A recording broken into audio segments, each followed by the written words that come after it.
Hello, in front of me I have Little Tikes Tobi Smartwatch, and I'm gonna show you how to change the sound volume on this device.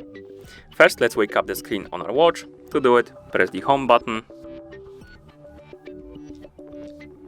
Now we need to open the menu. To do it, we need to press the home button a couple of times until we find the menu mode. So let's press the home button. 1, 2, and here we have the menu. Once you enter the menu, swipe left on the screen to go to the next page, and here tap on the settings icon. In settings, let's tap on this icon right here in the top left corner.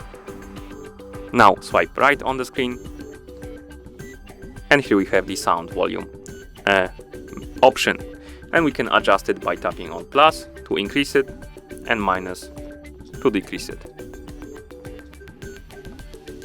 And once you're done adjusting your volume, simply press the home button a couple of times to go back out of the menu, like this. And that's how you change the sound volume on this device. Thank you for watching. If you found this video helpful, please consider subscribing to our channel and leaving the like on the video.